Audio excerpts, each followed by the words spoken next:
6 y 2. Buenas tardes a todos. Es un gusto tenerlos hoy nuevamente en una de las últimas conferencias del año. Ya estamos todos listos como para descansar de tanta conferencia. Hoy tenemos el gusto de tener nuevamente a la Fundación Santa Fe para discutir un caso con Camilo Alvarado. Camilo es internista y está haciendo su fellow de cardiología, ambas en la Fundación Santa Fe de Bogotá, y nos va a hablar de un caso que tuvieron interesante no hace mucho. Camilo, bienvenido. Muchísimas gracias por la presentación de su caso. Adelante, gracias. Gracias, doctor Héctor. Bueno, muy buenas tardes, noches ya a todos. Finalizando esta jornada, vamos a hablar en estos minutos de una entidad muy interesante, una entidad que ha venido muy cambiante en los últimos, por lo menos 10 años, una explosión de literatura importante. Pero la mejor forma de abordar este caso, definitivamente, es a través de un caso clínico que tuvimos hace apenas algunas semanas en la Fundación, y voy a hablar del caso de un paciente de 62 años de sexo masculino, procedente de acá de la ciudad de Bogotá, abogado judío. Por motivos de confidencialidad no puedo mencionar sus apellidos, pero el primer apellido es de origen español, el segundo es de origen rumano. ¿Sí? Sus abuelos migraron a Colombia hace aproximadamente 30 años, 40 años. Y este paciente consultó a la servicio de urgencias de la Fundación por un cuadro clínico de 4 horas de evolución. Ese cuadro estaba principalmente caracterizado por palpitaciones. Las palpitaciones él la mencionaba como palpitaciones regulares, constantes durante esas últimas horas, y esas palpitaciones se asociaban a sensación de mareo. Fue muy enfático en afirmar que no mostraba o que no había presentado ningún tipo de angina equivalente o dolor torácico, disnea, síncope asociado. Este paciente, de entrada, lo que nos llamaba la atención es que básicamente tenía, desde su punto de vista personal, una historia donde solamente tomaba ASA en el contexto de prevención primaria, pues una estrategia que ya sabemos que está mandada a recoger, y en la parte de los familiares lo único que realmente nos llamaba la atención era un padre que después de los 70 años tuvo un infarto, y un hermano que a los 50 años también presentó un síndrome coronario agudo. El paciente al ingreso al servicio de urgencias era un paciente que realmente al examen físico no tenía algún hallazgo relevante, excepto por unas cifras tensionales muy limítrofes. En ese momento fue valorado por el emergenciólogo, consignó todos los datos en la historia clínica, y al ingreso mencionaba que la frecuencia cardíaca con el pulso oxímetro y con el visoscopio marcaba más de 180 latidos por minuto. En ese momento ingresa al área de reanimación con el fin de iniciar un enfoque. En ese momento pensaron que por el visoscopio podría tratarse más de una taquicardia supraventricular, por lo cual iniciaron ese manejo. Lamentablemente no cuento con el electrocardiograma de ingreso a urgencia, realmente no se le tomó, pero lo que sí quedó consignado en la historia era que presentaba una taquiarritmia con QRS estrecho, y que esa taquiarritmia con QRS estrecho tenía como diagnóstico diferencial, o estaban pensando también en la posibilidad de una taquicardia ventricular. El manejo inicial del servicio de emergencias fue los bolos de adenosina, en lo cual no hubo respuesta. Le colocaron una dosis de sulfato de magnesio. Probablemente en algún momento en el visoscopio observaron algún grado de polimorfismo de esos complejos de QRS. Y posteriormente a la realización y a la colocación de estos medicamentos, el paciente presenta este trazo. El trazo interpretado inmediatamente como una taquicardia de complejo ancho, con unas características que electrocardiográficamente nos daban para pensar se trataba de una taquicardia ventricular monomórfica. El paciente inicia con este ritmo y presenta deterioro clínico. Realizaron cardiodesfibrilación y aplicaron 2 descargas y se iniciaron sedación con propofol el paciente no presentó respuesta.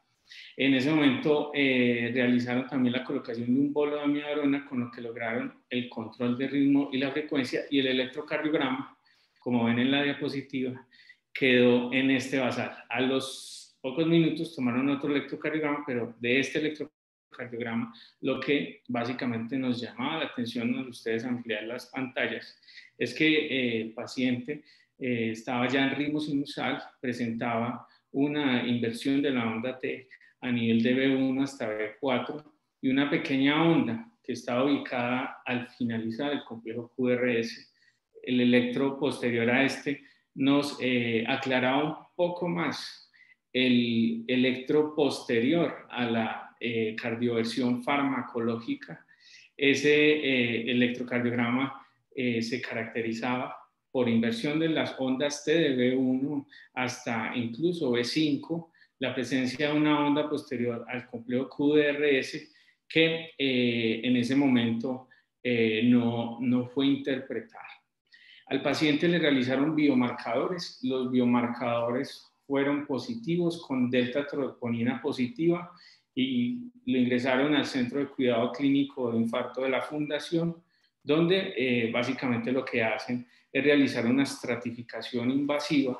Esa estratificación realmente lo único que mostró desde el punto de vista de hallazgos fue la presencia de una enfermedad coronaria ectásica moderada a nivel de la descendente anterior y de la arteria circunfleja, ningún vaso susceptible de colocación de stents. El paciente se le indicó la hospitalización en unidad de cuidado intensivo mientras ocurría todos estos procesos posteriores a la arteriografía. Tomamos un ecocardiograma. En el ecocardiograma, en el eje paraesternal largo, lo que de entrada nos llamaba la atención era definitivamente la dilatación del ventrículo derecho, como podemos ver en este eje paraesternal largo. En el eje paraesternal corto, a nivel apical, también observamos cómo había una alteración de la relación entre ventrículo izquierdo y ventrículo derecho a nivel del plano valvular aórtico. La aorta era de características normales en cuanto a su apertura. Haciéndole un zoom al tema de la válvula pulmonar, solamente nos llamaba la atención la presencia de una insuficiencia leve. Y la tricúspide, la presión sistólica de la arteria pulmonar cuantificada a partir de la velocidad pico de regurgitación tricuspidia, no nos mostró sino una baja probabilidad para hipertensión pulmonar. En el 4 cámaras, nuevamente, nosotros logramos medir ese ventrículo derecho a través de una medición del diámetro a nivel basal, donde encontramos una medida de 4.57. Posteriormente, pues en las demás derivaciones, encontramos básicamente lo que les he mencionado, un ventrículo derecho moderadamente dilatado, la presencia o la ausencia en transtorácico de algún tipo de comunicación interauricular. Si bien este no es el examen ideal, sino un ecocardiograma transesofágico para descartar la presencia de shunt, en ese momento no se evidenció. Fue difícil tomar el 5 cámaras y el 2 cámaras por la ventana del paciente. En fin, el ecocardiograma en ese momento fue interpretado como un ecocardiograma que desde el punto de vista de corazón izquierdo tenía una función sistólica conservada y tenía las cavidades derechas moderadamente dilatadas. También mencionan la presencia de una imagen hiperrefringente, hiperecoica a nivel del ventrículo derecho que se interpretó como la presencia de un músculo papilar elongado o una trabécula hipertrófica y no se realizaron ningún otro hallazgo relevante. Al otro día de llegar el paciente por el antecedente de esa taquicardia, fue valorado por electrofisiología. Electrofisiología revisa el electrocardiograma basal y pues menciona estos 5 grandes aspectos. Primero, que se trataba de un paciente con una taquicardia ventricular inestabilizante que definitivamente era sintomática, tenía una estructuralidad del ventrículo derecho y en el trazo del electrocardiograma, en esa onda que observamos después del complejo QRS, era definitivamente una onda epsilon en el electrocardiograma de base. También mencionaban que la presencia de palpitaciones, la presencia de ese síntoma podría estar relacionado con cardiopatía ritmogénica, y pues ellos de entrada, antes de la realización de la resonancia, pues ya estaban sugiriendo la posibilidad de un CDI en el contexto de una prevención de una muerte súbita secundaria. Con respecto a la resonancia, les traigo varios cortes que revisé con el doctor Héctor Medina. Primero quiero mostrarles la medición de esa arteria pulmonar. Sabemos que el diámetro de la arteria pulmonar a este nivel debe de ser por debajo de 30, estaba en 28, en otras mediciones nos dio un poco más limítrofe. En esta proyección en eje corto, lo que vamos a evidenciar una vez tengamos ya el eje corto que va a aparecer es la presencia de un trastorno segmentario de la contractilidad a nivel de la pared libre del ventrículo derecho, un hitch point, y en la proyección axial verdadera, básicamente lo que encontramos es esta imagen que ya va a aparecer, que se trata de la trabécula que vimos en el ecocardiograma, y adicional a esto nos llama la atención que toda la pared libre del ventrículo derecho tiene microaneurismas, y esos microaneurismas son evidenciados a nivel de esa pared libre ventricular derecha.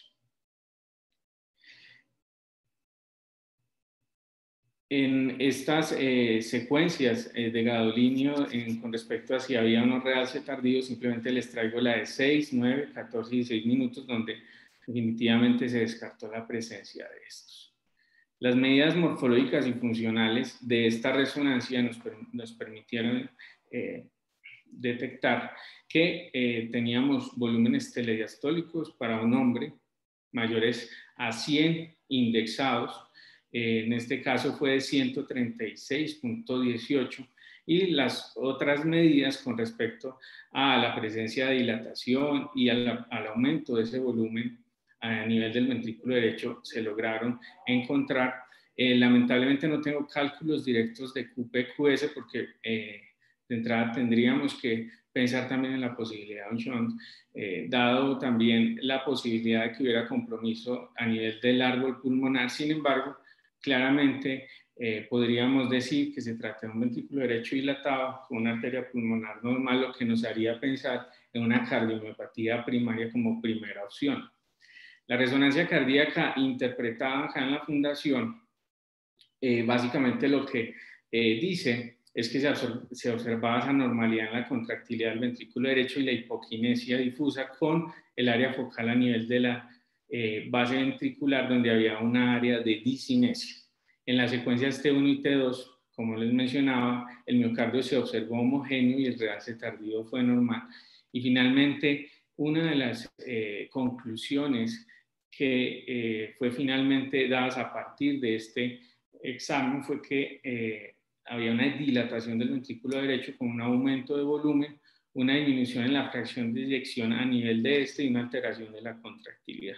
Todos estos hallazgos podrían sugerir o se consideran criterios morfológicos de displasia ritmogénica del ventrículo derecho. Este término de displasia ritmogénica del ventrículo derecho sabemos que ya entró en desuso, pero así está reportado. No se observaron realces y el ventrículo izquierdo es un buen ventrículo izquierdo. Esto es básicamente el caso. El doctor Héctor Medina, si tenga algún... Si nos puede mostrar, gracias. Si nos puede mostrar, por favor, nuevamente las imágenes. Creo que hay una apical de 4 que quizás no corrió. Esta. Si puede ponerle play. Entonces, una cosa que es importante que llama la atención es un ventrículo derecho muchísimo más grande, es probablemente 2 o 3 veces el volumen del ventrículo derecho, del ventrículo izquierdo, perdón. Y ahí, en esa base, sobre todo muy cerquita como al surco atrioventricular, se ven unos aneurismas chiquiticos, ¿sí? Que son muy bonitos. Entonces, Cuando uno tiene, pues obviamente, dilatación de cavidades derechas, lo primero que debe pensar en la causa más frecuente de una dilatación de la cavidad derecha, y es que tengo una CIA, que es la razón más frecuente.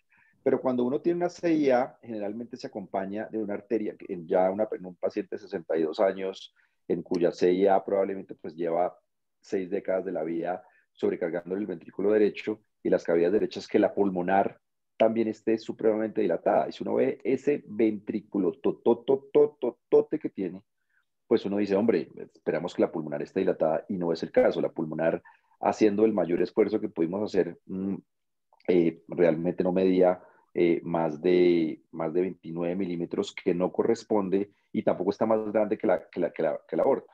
Y además, adicional a eso, si puede volver a poner, por favor, el apical de 4 para señalarnos ahí los microneurismas. Esos microneurismas realmente son inusuales en cualquier ventrículo derecho. Desafortunadamente hay una proyección que es muy importante, que es el apical de 2 cámaras, que la tomaron en la Santa Fe, pero que por alguna razón la calidad de la ventaneada, del windowing, no sé cómo se dice ventaneada, es el término correcto, pero la calidad del contraste no se ve muy bien, pero definitivamente pues se veía un aneurisma pegado al surco atrioventricular en la pared libre, pues que desafortunadamente no se las mostramos. Bueno, No es posible la tipificación. Pero la dilatación, ¿cuánto mide indexado, por favor? Qué pena, Camilo. claro que El sí. ventrículo derecho. Sí, señor. El indexado 137, 137. Entonces, obviamente, pues es un ventrículo por encima del límite de 100 para un hombre. eh, que, aunque la pulmonar está prominente y está prominente, pues de todas maneras, generalmente esperaría para uno una dilatación de un ventrículo, una pulmonar más grande. Y quizá lo que quizás nos hubiera gustado que se completaran estudios que tuviera flujos, como lo mencionó el doctor Alvarado, que no están. Simplemente es como para quedar uno más tranquilo si el QPQ Sí, de acuerdo. debajo de 1.5, que es lo normal, o alrededor de 1.2, 1.1 está. Y la otra cosa, pues que cuando uno tiene estos pacientes de posible displasia, es hacerles un eco transesofágico para estar seguros que si bien pues todos los aspectos morfológicos que se mencionaron son bastante sugestivos de una displasia ritmogénica, de todas maneras, pues lo que no quiere uno es que se le escape un cortocircuito, y para eso, pues obviamente, como ustedes saben, la resolución temporal del eco transesofágico es superior a la de la resonancia para la identificación de un defecto. Entonces, pues creo que pues, sería como lo que adicionaría, pero pues ese es el resumen de las imágenes. Perfecto.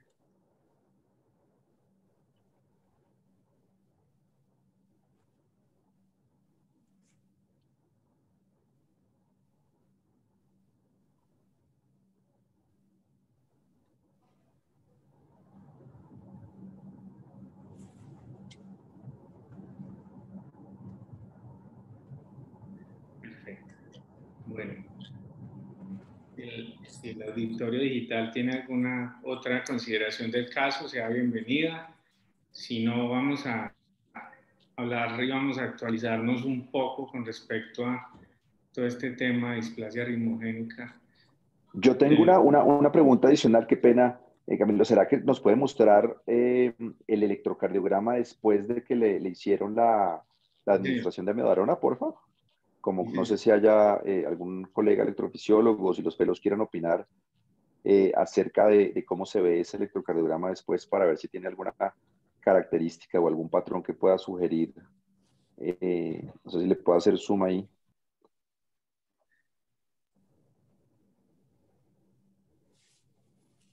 A mí me parece que esa repolarización no es normal, ¿no? Sobre todo en B1, B3 es una repolarización anormal. No sé qué pensó el grupo de electrofisiología cuando lo vio en la Santa Fe. Eh, Bueno, efectivamente, pues este fue el electrocardiograma inicial que le tomaron en urgencias de inmediato. Nosotros lo conocimos, ya tenía un par de electrocardiogramas de mucha mejor, estaban vibrados. Evidentemente, este ya es el electrocardiograma, el siguiente ya lo conocemos con el otro electrocardiograma. La sensación es anormal, ahorita en la presentación que B5 realmente se extiende hasta B6. en todas las precordiales la repolarización, la inversión de la onda T es muy anormal. De entrada, lo que nos llamó la atención en el paciente, digamos, fueron dos situaciones inicialmente. Lo primero es que la taquicardia que describieron inicialmente en la historia clínica como supraventricular, nunca se tuvo registro electrocardiográfico realmente de esta, entonces digamos que por lo menos no se asumió como real la taquicardia supraventricular porque fue solamente una apreciación de visoscopio. Cuando tomaron el electrocardiograma, el único electrocardiograma de taquicardia siempre correspondió a la taquicardia ventricular y el paciente fue claro en que los síntomas, él nunca tuvo cambio de síntomas, como si hubiera cambiado de arritmia en algún momento dado. Entonces, eso fue lo primero. Lo otro es que con el electrocardiograma, de entrada al ser una taquicardia ventricular monomorfa, pues no nos pareció que fuera un sustrato isquémico agudo y tenía que ver algo de cardiopatía, que es lo que uno ve en las taquicardias monomorfas, que tiene que haber algún circuito de arritmia asociado a algún tipo de cardiopatía, llámela isquémica, chagásica, digamos, no obedece a una isquemia aguda como tal. Las isquemias agudas siempre, digamos, que se caracterizan por tener taquicardia ventricular polimorfa, eso como alguna observación clínica importante. Sin embargo, por la prevalencia de la enfermedad coronaria y todo esto, pues siempre, digamos, que los pacientes se llevan en determinado momento de estratificación invasiva, si no los conocemos de antes, para mirar si tiene algún grado o no de enfermedad coronaria, que es de aclarar que este paciente sí la tiene. Pero no estaba en relación con algo agudo isquémico en el evento actual. En el electrocardiograma post-amiodarona o el electrocardiograma ya de sinusal, importante la alteración de repolarización, como lo notó el doctor Medina, que va en todas las precordiales, y lo llamativo y evidente, digamos, al mirarlo con detenimiento, era la fragmentación del QRS después de la parte basal en las precordiales, que corresponde, digamos que puede pasar rápidamente como un artefacto, pero si uno lo mira con detenimiento, corresponde a un patrón característico de onda épsilon, o lo descrito como onda épsilon, que se ve bastante bien en las precordiales y se alcanza a ver bastante bien en ABR. No sé si tenga la posibilidad de darle zoom a la pantalla suya, Camilo. Y en ese orden de ideas se enfocó el caso. Honestamente, pues la observación que hizo el doctor Medina sobre la posibilidad de que tuviera un shunt, digamos que no, bueno, le puedo decir que siendo honesto no la pensamos. De forma retrospectiva, digamos que tenía cosas para creer que no lo tuviera, que era que la aurícula derecha era una aurícula bastante normal, no tenía hipertensión pulmonar para ver clínicamente que tuviera un shunt, o no tenía soplos tampoco. Para uno encontrarse un ventrículo derecho así de dilatado en un shunt, encontraría un defecto o un cortocircuito importante que pudiera dilatar el ventrículo de esa manera y tendría que ser algo que no pasara desapercibido fácilmente al examen físico. Pero la verdad, honestamente, haciendo un voto de honestidad, no lo pensé o no lo pensamos en un principio en el paciente, doctor. Es la realidad. No, yo creo que no, sí estoy de acuerdo y qué bueno que nos mencionó que sobre todo en ABR ve usted la onda de Epsilon. No, es simplemente como por, la verdad es que no vimos las secuencias de contraste de fase en la resonancia como para tener completa tranquilidad. Creo que si me encuentro un QS de 1 o inclusive negativo, pues está más, o por debajo de 1 está más tranquilo. Pero pues las características morfológicas y las características electrocardiográficas, como usted lo demostró, pues son muy de displasia. Era más como por tener toda la información a tiempo, pero pues sí, todo apunta, incluyendo que tiene un antecedente familiar o una ascendencia europea, ¿no? Que también es bastante importante. No es el típico paciente, pues, muy latinoamericano, sino que tiene probablemente unos genes europeos en primera o segunda generación que lo hacen más propenso a tener la mutación. Sí, de acuerdo, de acuerdo. Ese aspecto es muy importante también al interrogatorio, doctor Medina. Bueno, en aras del tiempo, quiero empezar a hablar, no sé si les parece, con respecto al tema. Entonces, lo primero, y para ubicarnos un poco en el panorama, la miocardiopatía ritmogénica hace parte de las miocardiopatías primarias. Y como vemos en esta publicación del año 2013, donde se clasificaron en genéticas mixtas o adquiridas, hasta ese momento displasia arritmogénica ventrículo derecho, y actualmente cardiomiopatía arritmogénica, es una entidad donde básicamente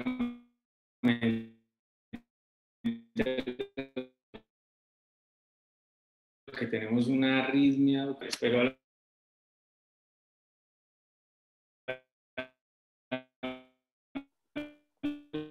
Camilo, yo por lo menos lo estoy, qué pena interrumpirle, pero yo por lo menos lo estoy oyendo muy mal. No sé si será un tema de internet o de micrófono. aspectos, un básico. Arritmia es básicamente una arritmia sintomática. Segundo. Camilo, le estamos oyéndolo mal, qué pena con usted, pero no se le oye bien. No sé si puede modificar el micrófono o es un tema de señal.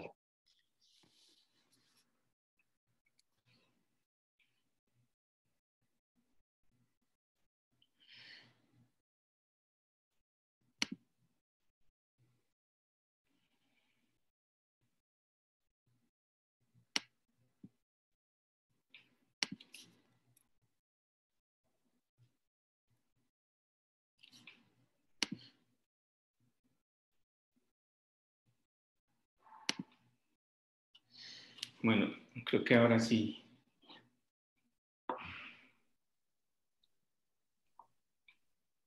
¿Me oye mejor? Sí, señora, ahí está mejor. Gracias. Bueno, entonces, lo que veníamos hablando, desde el punto de vista de aspectos puntuales en la parte genética, sabemos que el escenario clínico clásico de este tipo de cardiomiopatía son arritmias sintomáticas con anormalidades estructurales del miocardio encontradas durante el abordaje de estos pacientes. Y lo primero que quiero mencionarles es que esta entidad hasta hace unos años, era poco reconocida y durante el tiempo fue catalogada como una entidad que producía arritmias ventriculares originadas del ventrículo derecho con una patología ventricular característica. Empezaron a notar que estos pacientes tenían tejidos miocárdicos que se reemplazaban por tejidos fibroadiposos o adiposos.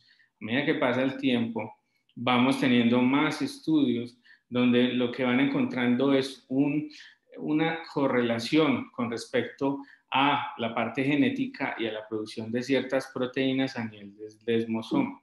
Y digamos que la primera conclusión que podría yo decirles es que la cardiomiopatía ritmogénica definitivamente al día de hoy se considera una enfermedad de adhesión celular. ¿Por qué? Porque los desmosomas, los cuales son estructuras que tienen esa función de gap entre membranas celulares y que mantienen la adhesión entre las células y que sirven para anclaje de esas células, y esos filamentos intermedios son afectados por este tipo de mutaciones.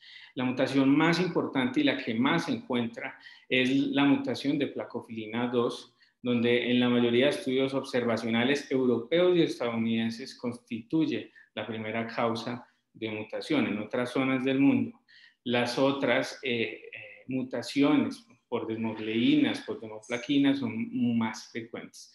La hipótesis va a esto, y es que todo lo que ocurre durante este proceso de daño de ese desmosoma nos va a generar inflamación y apoptosis. Esa apoptosis hace que haya un proceso de transdiferenciación y ese mioblasto se vuelva un adipoblasto a través de todos esos mediadores. Hace muchos años veníamos hablando del tema del triángulo de la displasia. El triángulo de la displasia, hasta antes de esta publicación de la doctora Nelain, del grupo de la Universidad Johns Hopkins, mencionábamos que el triángulo de la displasia estaba conformado por el tracto de salida, el tracto de entrada y el ápex, que serían los segmentos basal inferior, anterior y el ápex del ventrículo derecho. Sin embargo, ella realizó este estudio donde básicamente lo que comenzó a describir era que el compromiso posterolateral del ventrículo izquierdo era más temprano que el compromiso del ventrículo derecho. De hecho, había una preservación del ventrículo derecho al comienzo de la enfermedad.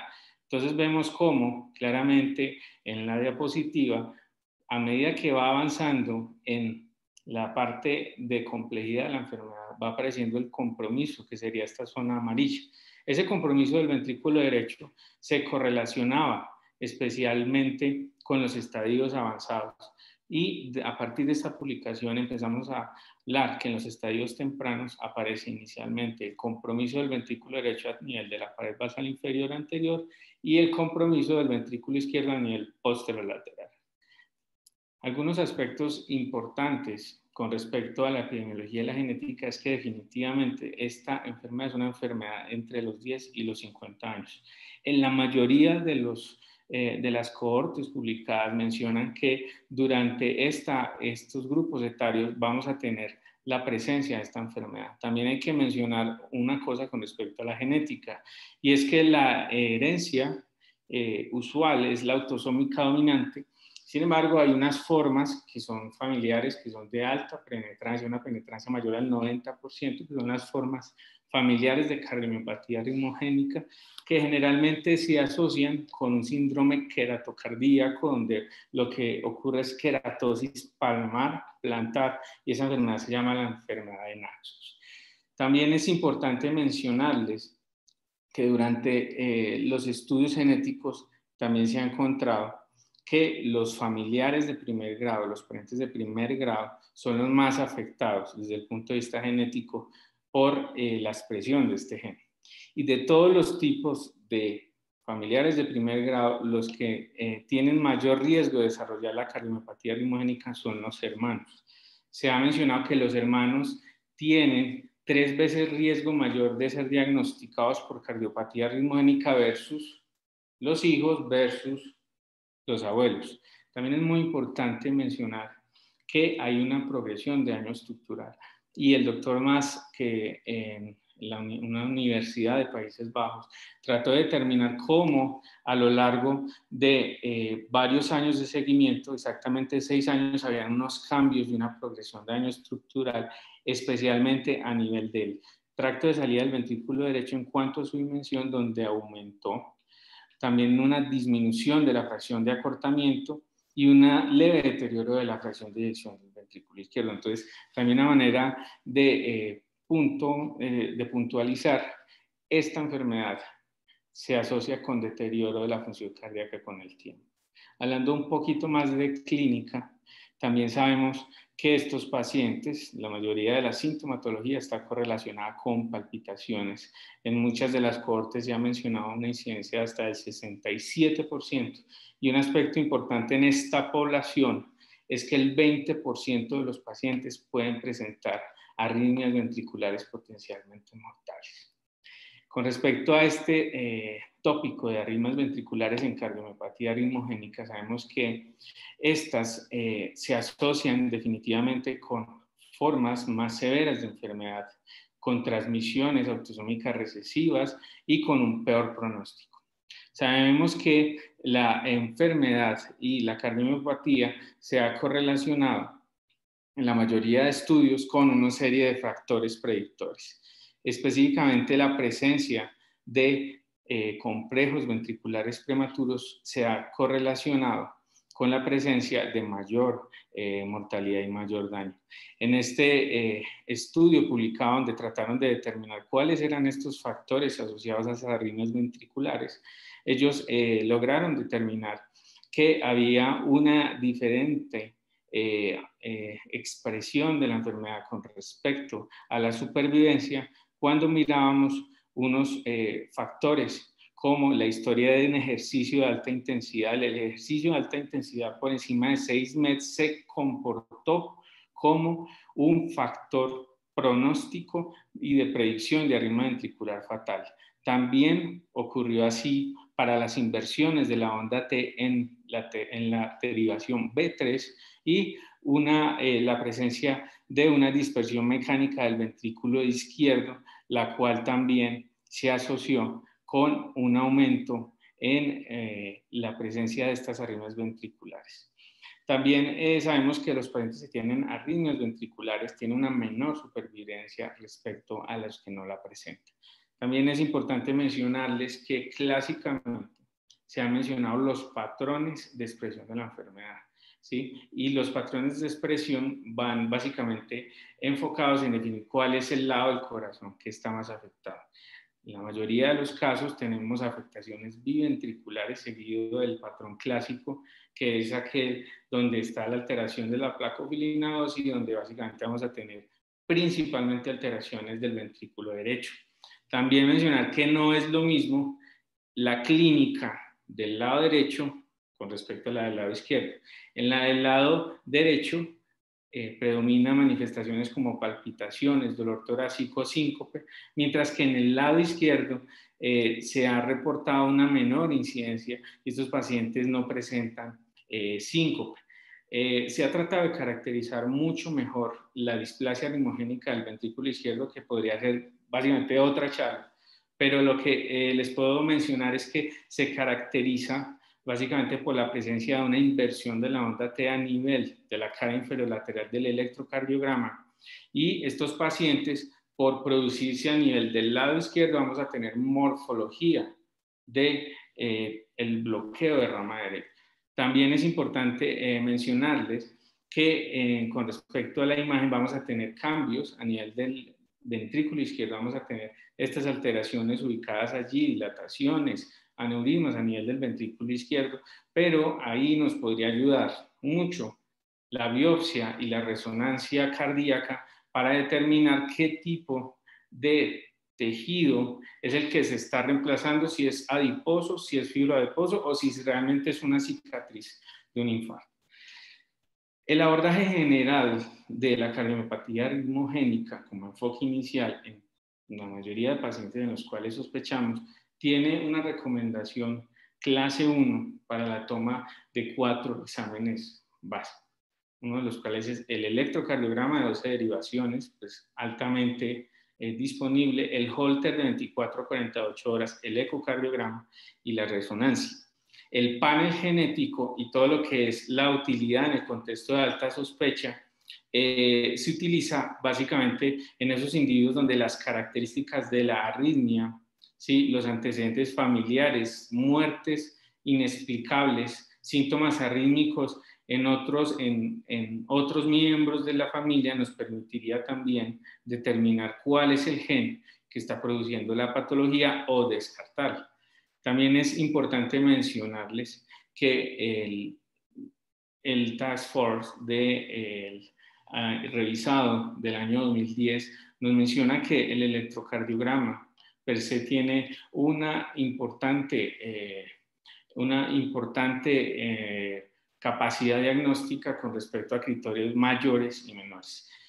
El electrocardiograma, básicamente vamos a tener que más del 85% de los pacientes con miocardiopatía ritmogénica tienen alteraciones a nivel del electrocardiograma. Sin embargo, la sensibilidad, como sabemos, en estos contextos y en otras miocardiopatías es subóptima, ¿sí? Y de esto hay que mencionar que aproximadamente hasta un 50% de los pacientes con miocardiopatía ritmogénica tienen un electrocardiograma normal a la presentación. Entonces, tras esto han aparecido varios estudios. Los estudios han tratado de determinar qué capacidad tiene hallazgos como las inversiones de la onda T de B1 a B3, el aumento en la duración del QRS por encima de 55 milisegundos o el TAT, que es el Terminal Activation Duration, que es básicamente el tiempo ascendente, el tiempo que se demora nadir de la onda S hasta el valor del nivel isoeléctrico. Y si este tiempo es mayor de 55 milisegundos, vamos a tener un 91 a un 95% de pacientes con cardiomiopatía ritmogénica que por este hallazgo la pueden tener diagnosticada. De onda épsilon, ahora hablamos, pero no está presente en todos los pacientes. Sabemos que entre el 5 y el 30% de los pacientes tienen onda épsilon. La onda épsilon está después del complejo QRS, como lo podemos ver señalado, y según se define, estas mediciones simultáneas se hacen en estas derivaciones. Generalmente las ondas épsilon son hallazgos de potenciales de baja amplitud que son causados por una activación retardada de alguna de las porciones del ventrículo derecho alteradas. La inversión de la onda T se presenta en el 50% de los casos antes de que el paciente ya debute con una taquicardia ventricular. De ahí la importancia de tenerla en cuenta, sobre todo porque el grado de inversión de la onda T se ha correlacionado con el agrandamiento del ventrículo derecho y con la presencia de arritmias ventriculares y muerte súbita.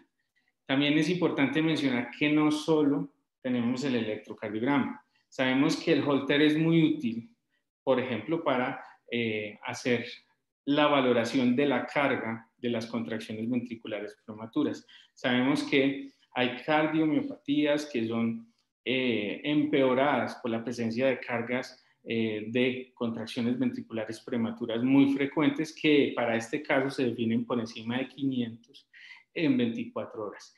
El hallazgo de estos latidos ventriculares prematuros o de TB no sostenidas hacen parte de los criterios menores del diagnóstico Task Force y es importante un Holter en el contexto de estos pacientes.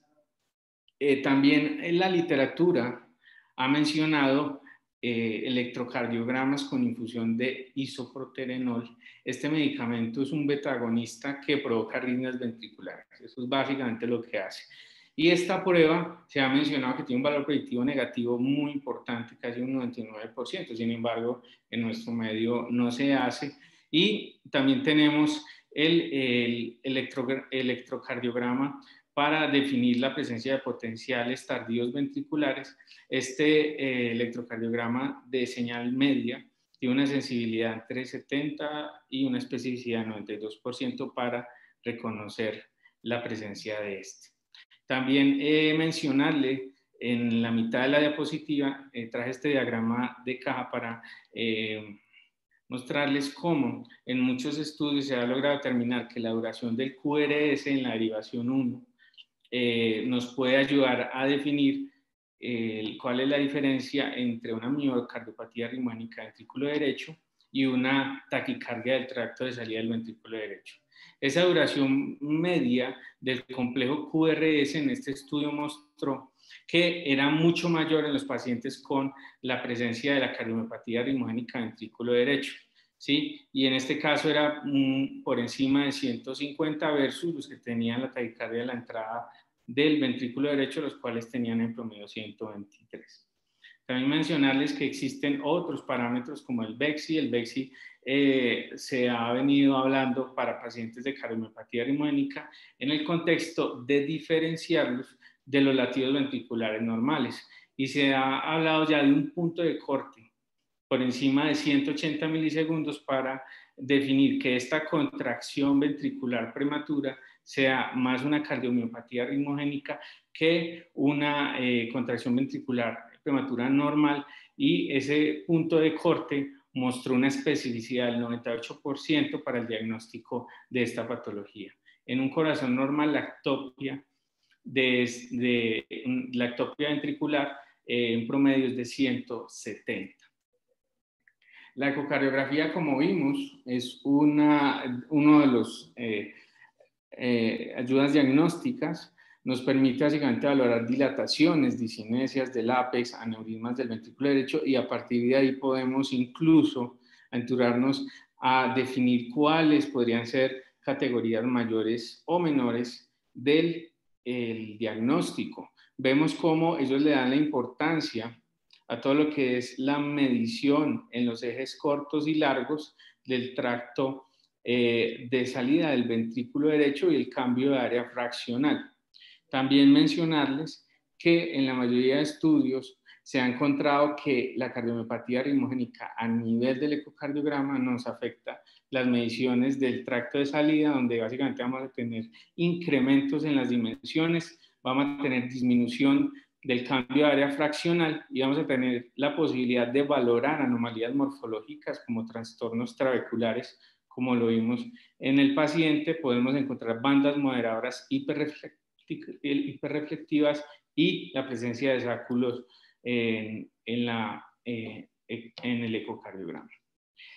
La resonancia también tiene un papel predominante en el diagnóstico. De hecho, es un pilar del diagnóstico definitivo por varias razones. Primero, porque sabemos que de entrada nos va a permitir definir cómo está la morfología ventricular, definir cómo están los volúmenes, cómo están los movimientos regionales y a partir de ahí definirnos el compromiso que tenga probablemente ese corazón.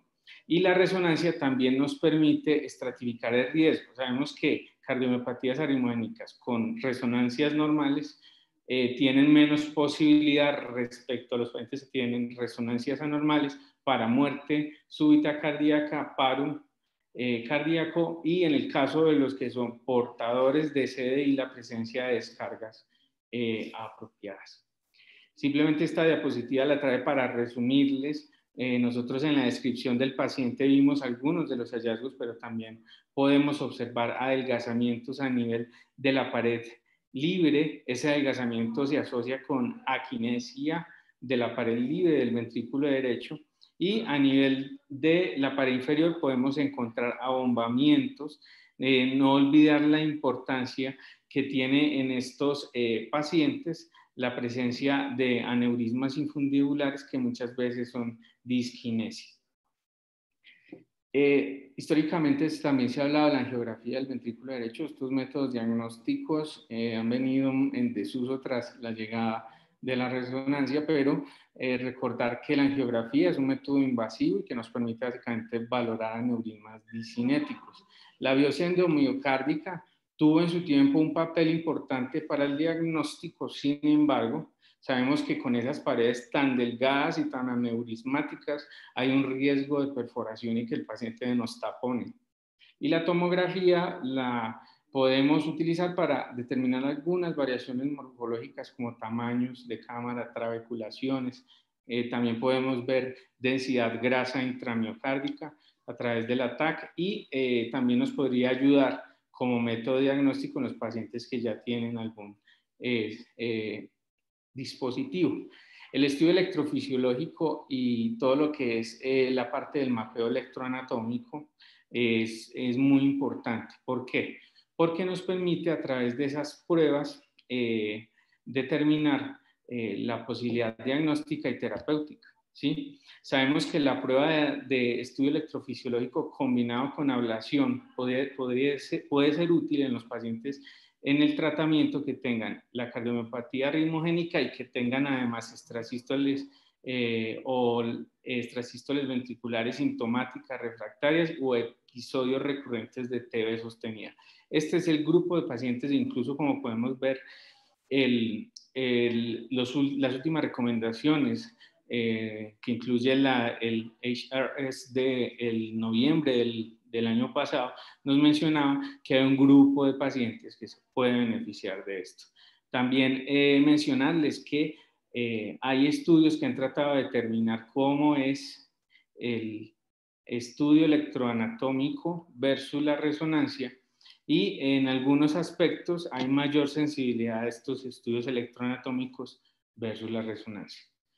Como podemos ver, hay muchos escenarios clínicos, podemos tener muchas posibilidades clínicas, pacientes que vienen con palpitaciones sostenidas y síncope relacionado con el ejercicio, podemos tener pacientes que pueden ser asintomáticos o sintomáticos y tener alteraciones en el electro, podemos tener Holter con más de 500 latidos, podemos tener pacientes posparo que sobrevivieron a una muerte súbita, podemos tener pacientes en los cuales ya logramos determinar taquicardia ventricular e incluso podemos tener pacientes en los cuales la taquicardia ventricular es inducida por el estudio electrofisiológico. Entonces, estos escenarios clínicos los debemos de tratar y yo quise puntualizar el tratamiento en 4 pasos. El primer paso es definitivamente la restricción de la actividad física. Las guías son claras en afirmar que los pacientes que hacen más de 6 METs y tienen cardiopatía ritmogénica tienen mayor riesgo de progresar con respecto a falla cardíaca y a presentar muerte súbita. Entonces es claro que no vamos a poner al paciente a hacer un sedentario, sino que le vamos a decir haga golf, camine más frecuentemente, haga yoga, haga algún tipo de actividad física que no supere los 6 METs. El paso 2, evaluar el riesgo de muerte súbita. Si bien estos pacientes, una vez diagnosticados, se benefician o se podrían beneficiar de CDI cuando tienen características y marcadores de alto riesgo, como ven en la mitad de la diapositiva, vamos a tener también la posibilidad de hacer prevención primaria y secundaria, y el CDI es la terapia de primera línea. ¿Por qué? Porque a través tanto del atrial pacing como de las descargas vamos a tener la posibilidad de sacar a ese paciente de la muerte súbita. Cuando hacemos una revisión de los pacientes que tienen CDI versus los pacientes que no tienen CDI, los pacientes que tienen CDI pueden tener descargas apropiadas hasta en el 10% durante un año, mientras que los pacientes con esta patología y que no tienen CDI se les puede documentar TV sostenida en un 6% a 5 años. Entonces, independiente de que sean prevención primaria o secundaria, estamos tratando una taquicardia ventricular y una potencial causa de muerte súbita. Paso 3, no olvidar el beta bloqueador. El beta bloqueador incluso está indicado y tiene recomendación para pacientes los cuales no tengan antecedente de paro cardíaco o de taquicardia ventricular. Se sugiere el inicio del beta bloqueante, y si hizo una taquicardia ventricular, aún más. Si esos pacientes tienen recomendación clase 1. El paso 4, evaluar la necesidad de terapia complementaria. ¿A qué me refiero con terapia complementaria? A que si el paciente no mejora con el beta bloqueador y el CDI tiene descargas apropiadas, pero el paciente continúa con la presencia de taquicardias ventriculares, o sea, un comportamiento más parecido a una tormenta rítmica, pues estos pacientes hay que tener en cuenta la posibilidad de antiarrítmicos. El problema es que la terapia complementaria en cardiopatía ritmogénica de ventrículo derecho para antiarrítmicos es con sotalol y flecainamida, y no lo tenemos en nuestro medio. Entonces, pues pongo aquí pequeño en la diapositiva mi varona porque definitivamente es lo que tenemos. Y también aquí entra el papel importante de la ablación por radiofrecuencia, ¿sí? El tema es que la ablación por radiofrecuencia tiene un problema, y es la alta recurrencia de las TBs. Estos pacientes, por la naturaleza misma del daño extenso progresivo del miocardio, van a tener la posibilidad de recurrir y recurrir. Entonces, estos pacientes se benefician en cuanto a ablación por radiofrecuencia en los abordajes endo y epicárdicos, ¿sí? Si no se hacen estos abordajes, el riesgo de TB recurrente aumenta. También mencionarles otros escenarios clínicos que traen las guías para ya finalizar, y es que definitivamente si el paciente tiene alguna indicación de anticoagulación o tiene un aneurisma del ventrículo izquierdo y requiere terapia antitrombótica, o estos pacientes en los cuales tienen ya disfunción del ventrículo derecho y requerimos de algún tipo de manejo con que antagonice el sistema renina-angiotensina aldosterona, toca hacerlo, ¿sí? Porque estos pacientes realmente van a llegar a falla y no podemos quitarles el beneficio, más ahora que ya hablamos de todos los cambios de paradigma en el manejo de la falla cardíaca. Finalizando, no olviden las cebras, ¿sí? No olviden que hay diagnósticos diferenciales. Aquí les traigo una lista en la parte superior, pero de nombrar la enfermedad de Hull. Esa enfermedad es el ventrículo derecho en pergamino, y estos pacientes, a diferencia de la cardiomiopatía ritmogénica, se manifiestan inicialmente con falla cardíaca, ¿sí? La sarcoidosis, nunca olvidarla, es una manifestación primaria autoinmune, y estos pacientes principalmente tienen alteraciones del sistema cardionector, tienen alteraciones del PR e incluso debutan con bloqueos. Y con la dilatada hay que recordar que todos estos pacientes pueden evolucionar a una dilatación ventricular izquierda marcada y progresiva, pero es muy raro que el paciente con miocardiopatía dilatada, a diferencia de la cardiopatía ritmogénica, presente un paro cardíaco repentino o presente una taquicardia ventricular sostenida. Esto es más característico y nos puede ayudar a pensar más en el diagnóstico. Finalmente, ¿qué pasó con nuestro paciente? El 10 de noviembre, el doctor José le hizo el procedimiento, le insertó, como podemos ver en la placa, el desfibrilador subcutáneo. El procedimiento fue adecuado, se ajustó el antihipertensivo. Llega el 10 de diciembre, yo hablé ahora en la tarde con él y ha evolucionado satisfactoriamente. Finalizando estos últimos 2 minutos, quiero puntualizar en lo que para mí es lo importante de esta charla. Primero, los pacientes con cardiomiopatía ritmogénica tienen una enfermedad de adhesión celular. Como nos quedó claro, es una alteración del desmosoma.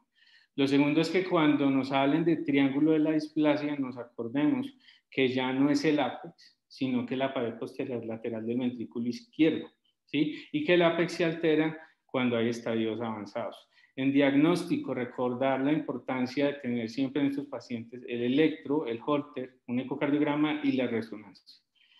Con respecto al electrocardiograma, hay un papel importante en la presencia de esas inversiones de la onda T, porque en el 50% de los casos son las manifestaciones iniciales de una TB. Y con respecto al tratamiento, recordar que el CDI, útil en prevención primaria y secundaria junto con los beta bloqueadores, segunda línea antiarrítmicos y ablación por radiofrecuencia.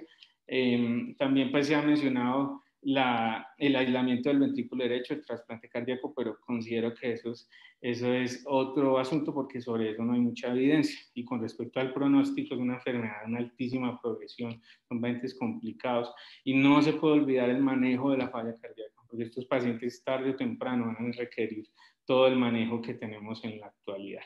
Eso es básicamente lo que les traigo para hoy en esta reunión de los fellows del país. Muchas gracias. Bueno, muchísimas gracias por el casito.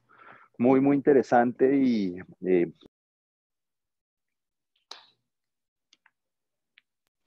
muchísimas gracias. Muchas gracias por el caso. No sé si haya preguntas. Yo tengo un par de preguntas, pero antes de hacerlas yo quería saber si hay alguna en el chat o si alguien ha levantado la mano, pero creo que no. Una pregunta también nuevamente para Camilo y para los electrofisiólogos.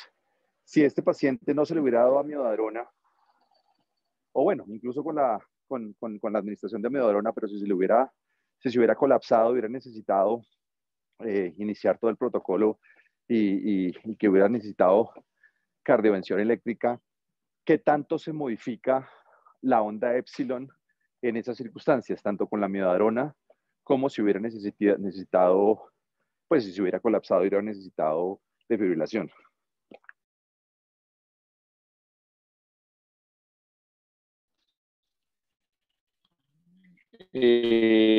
Bueno, digamos, en un paciente colapsado, la repolarización o la inversión de la onda T sí la puede encontrar uno como un hallazgo post-reanimación o en posparo, digamos, que uno sí podría encontrar eso, la aparición de la onda por la fisiopotenciales lentos de bajo voltaje secundarios al mismo compromiso miocárdico.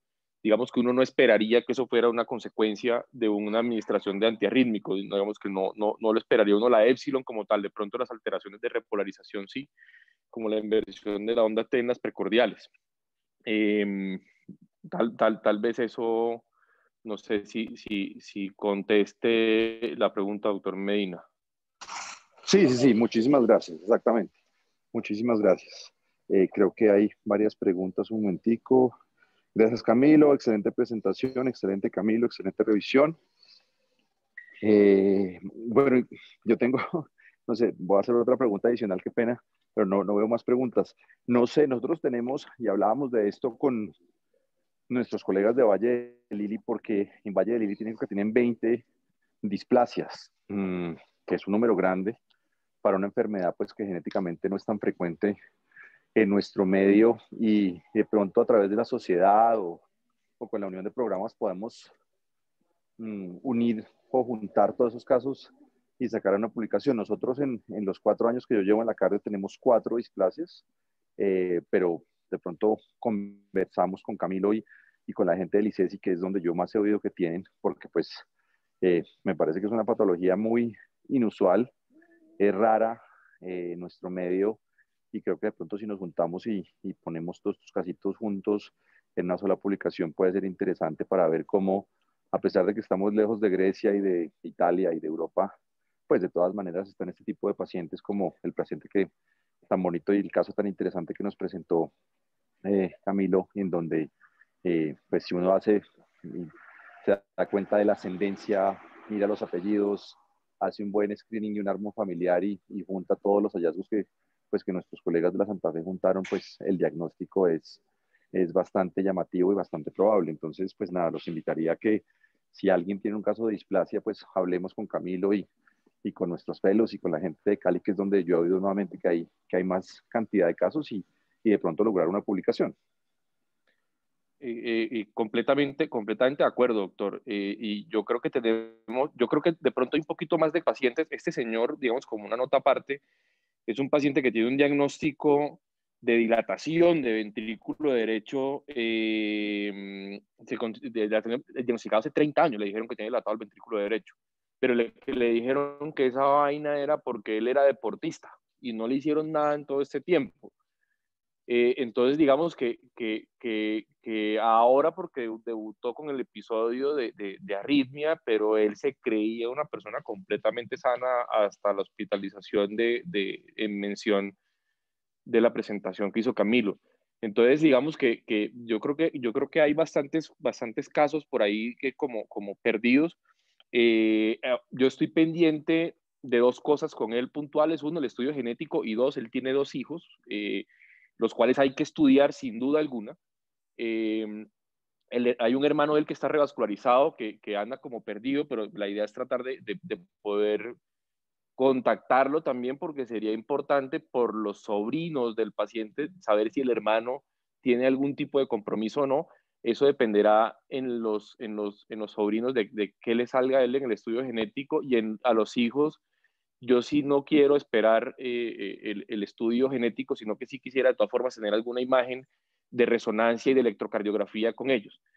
Obviamente, digamos, hay que tener presente dos cosas. Uno, lo que dijo Camilo, que si bien el compromiso anatómico y electrocardiográfico está relacionado con mayor riesgo, no necesariamente implica que tenga que tener un hallazgo anormal para estar en riesgo. Algo llamativo en el caso de este señor es que la taquicardia clínica que hizo no está en relación, al menos anatómicamente, con el ventrículo derecho. Es más como del ventrículo izquierdo.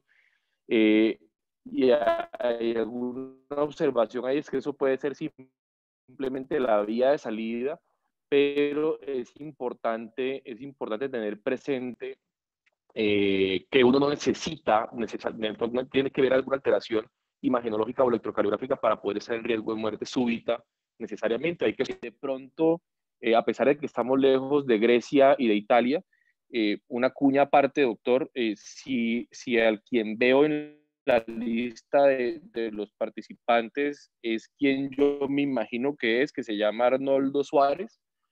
Es importante, hay una familia o un grupo familiar en San Juan, en La Guajira, que ha tenido varios muertos súbitos en etapas tempranas, adolescentes y adultos jóvenes, que tienen alguna ascendencia italiana, y que esa familia no se ha estudiado por diferentes razones, pero no se ha estudiado a fondo para saber qué hay detrás de todo esto. Porque al menos sé de 3 muertos antes de los 25 años, incluso una fue muy niña en el colegio. Y de pronto en esas familias valdría la pena buscarlos más si tienen alguna ascendencia italiana, y eso no se ha estudiado. De pronto nos toca ser más proactivos en eso. Sí, Fernán Mendoza, no sé si Fernán está en la llamada, muchas gracias. Una cosa aparte, Camilo. No, solamente iba a decir así súper rápido que Fernán Mendoza tiene 3 pacientes. De hecho, yo le leí la resonancia hace ya varios años, donde el papá murió súbitamente. Son irlandeses y tienen 3 hijos. Uno hizo una muerte súbita y las otras 2 que tienen resonancia con diagnóstico de displasia. Entonces ahí ya habría los que usted está mencionando, La Guajira, estos barranquilleros con una ascendencia irlandesa, este que acaban de diagnosticar ustedes, los 3 nuestros y los de ICESI. O sea que hay una población interesante que valdría la pena reportar. Y por ahí veo conectado a Juan David Ramírez, no sé si él tenga casos de que ellos tienen un servicio grande también, no sé si no sé qué tanto tengan ellos, pero sería valiosísimo saberlo y contar con ellos también, sin duda. Aló, José. Sí, mijito. No, Medellín, especialmente el área pues, de Antioquia, del oriente antioqueño, tiene muchos rasgos genéticos de esa zona pues como mediterránea. Yo, abuelo pues así de pájaro, te digo que nosotros podemos tener por ahí 10 casos. Yo tengo que haya manejado en mi consulta, yo tengo más o menos unos 4 casos, incluso hay un caso muy interesante porque son unas gemelas y las dos tienen displasia ritmogénica. Acá es fácil, yo puedo buscar esos casos, porque pues básicamente hay 2 centros en Medellín, que es con el doctor Pedro Abad, que es que leemos pues las resonancias, y el otro es EIMED, que son 2 centros grandes que son los que están pues más capacitados para leer las resonancias de corazón. Y yo creo que Antioquia como tal, yo creo que puede tener pues más casos, ¿no? Que yo conozca míos, yo tengo más o menos unos 5 pacientes, e incluso tengo una paciente con enfermedad de UL también, muy interesante. Bueno, sí, vale la pena unirse y conversarlo. Creo que hay una última pregunta. Dice, ¿por qué no consideró en el paciente ablación? ¿Cuál es el papel de la ablación en estos pacientes? Pregunta Jainer Méndez. Jainer, no, pues de entrada la radiofrecuencia, como veíamos, y por el tipo de arritmia que presentan estos pacientes, las taquicardias ventriculares pueden estar en un foco a nivel epicárdico o a nivel endocárdico, entonces requieren radiofrecuencia tanto endo como epicárdico.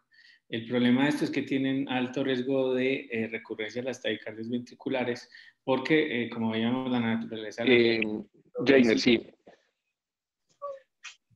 No sé si José tenga algo más para adicionar.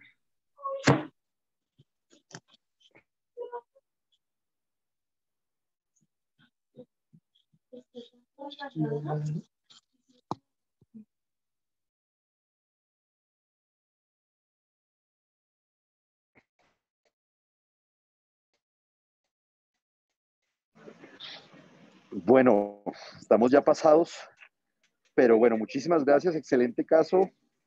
Gracias por presentarlo a la Fundación de Santa Fe, gracias Camilo por compartirlo. Y bueno, nos veremos dentro de 8 días, creo que para el último caso del año. Nuevamente gracias, feliz noche y felicitaciones por la presentación. Muchas gracias. Gracias a ustedes, feliz noche a todos. Hasta luego. Buenas, ¿cómo estás? Entonces el pelo, ¿no?